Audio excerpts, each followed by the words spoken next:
Hi, this is Sam Botstein from MachineSkills.com. A lot of producers in many different genres of music are looking for the classic sounds of the Roland TR-808 and TR-909 drum machines. There are different options for producing with 808 and 909 sounds in Maschine. One option is to sync an actual 808 or 909 drum machine to Maschine using the physical MIDI connections on the Maschine controller. I showed how to do this in an earlier tutorial, and I'll link to it in the description of this video.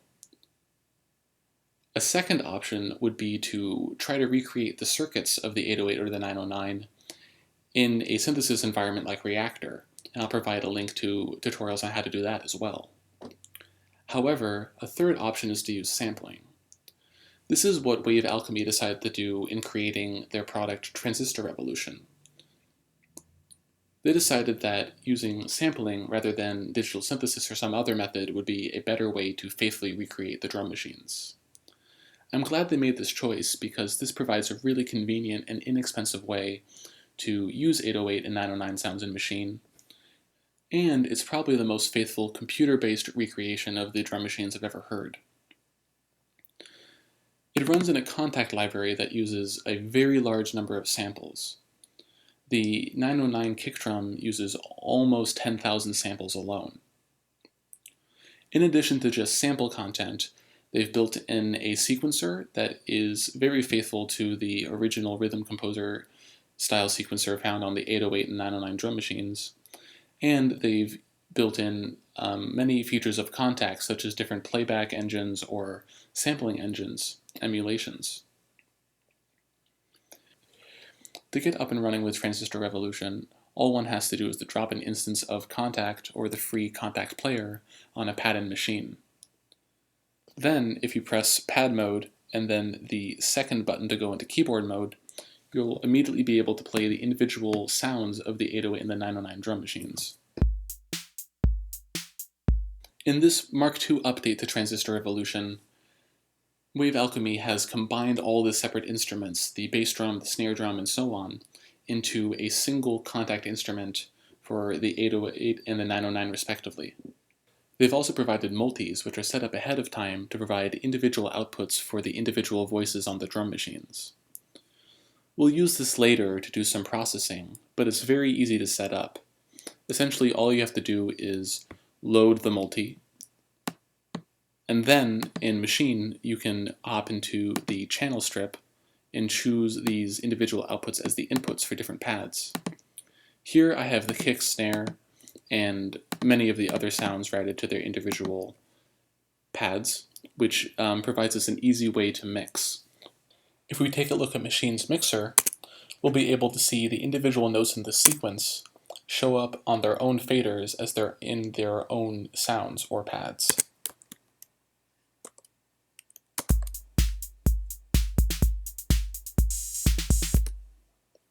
This is exceptionally useful as it allows us to use the Q mix on our machine, and it sort of integrates the library as if it were native to Machine's own interface.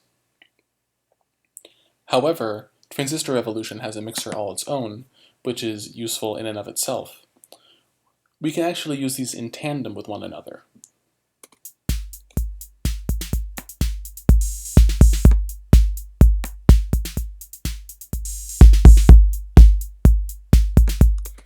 This provides us with a lot of different options for gain staging, and will be useful as we start to process these sounds. In addition to a mixer, we have access to these different playback engines or sampling engines. The 808 kick drum sounds like you might expect in the regular analog mode, but we have access to a digital sampling mode in which we can introduce a lot of noise if we wanted. We also have a 1200 emulation, in which we already start to hear a lot of different distortion and different kinds of tones that we can get out of this 808 sound.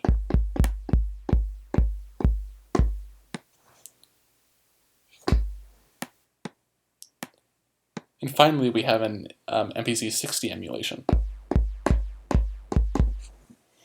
All of this bit crushing kind of effect can be Very useful, and it's a great, easy way to get access to all this kind of stuff without lots and lots of hardware. We also have the option to turn playback off, which is effectively like muting. We also have the option to mute individual sounds, as we've routed them this way. This gives us a lot of options for live performance. We could even run the sequencer in Transistor Revolution alongside Maschine sequencer at the same time, and finger drum on top of it. So there's just really a lot of flexibility for ins and outs from this particular product. In the master settings panel, we have a tape machine emulation. This is really useful as this is a very common way of processing 808 and 909 sounds. Using the kick drum again, back in its analog mode, let's turn on this tape emulation. And we're going to turn on the tape gain.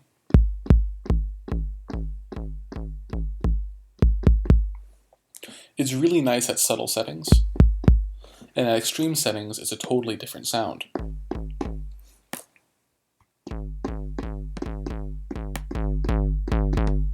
What's nice is we have access to all of these tape settings for all of the different sounds at once, as well as Machine's mixer. This gives us the option to adjust all these settings while we have a sequence playing.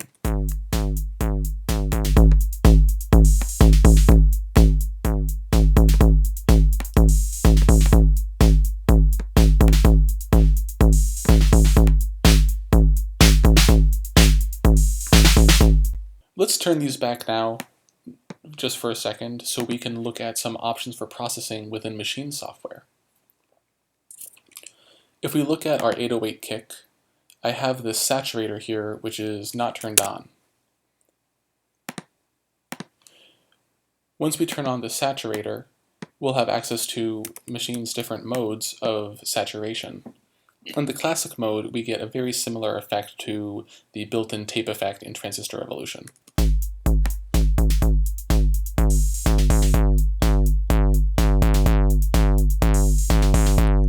To my ears, it sounds like we can actually push it even farther using Machine's built-in saturator effect than the saturation that was built into Transistor Revolution. We also have different modes of saturation available to us. We also have a tape mode,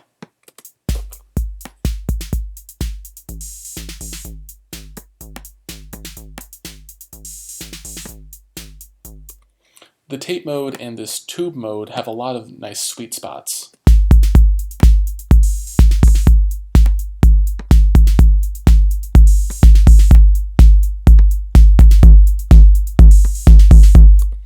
So you can hear it's possible to take a regular 808 and bring it into a sort of modern setting where it's been pretty heavily processed.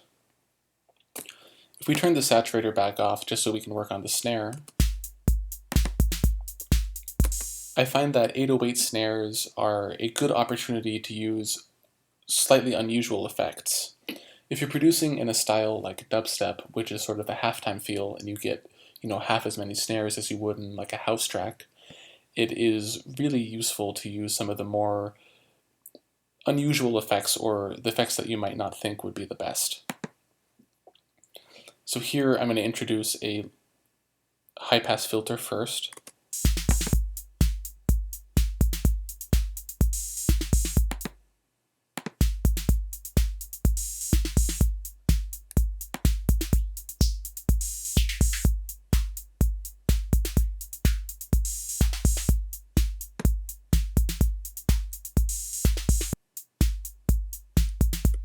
So this is providing us with a little bit of variation, with a little bit of modulation from an LFO. Next, I'm going to introduce a little bit of a flanger effect with a relatively low mix, just a little bit to taste.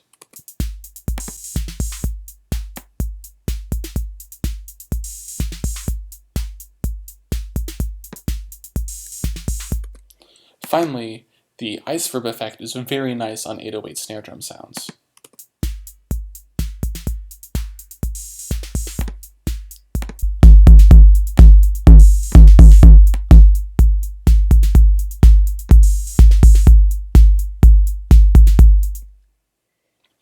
Here we have a really nice 808 pattern built from a single instance of Transistor Revolution using just a little bit of processing in Maschine. Let me know how you use 808s and 909s in your own productions. Make sure to subscribe to ADSR tutorials on YouTube and check us out at machineskills.com.